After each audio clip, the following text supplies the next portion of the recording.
Back at it again on the grill. Today, we got some lemon pepper fish.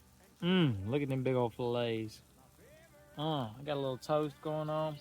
I'm gonna make that garlic butter. I got a little butter mix. That's a stick and a half of butter. A tablespoon of soul food seasoning from Dollar General, and a tablespoon of lemon pepper seasoning from Dollar General. Also, cheap meal. This will feed up to, I think it's 7 people. Not bad, not bad. Holla at your boy on the grill.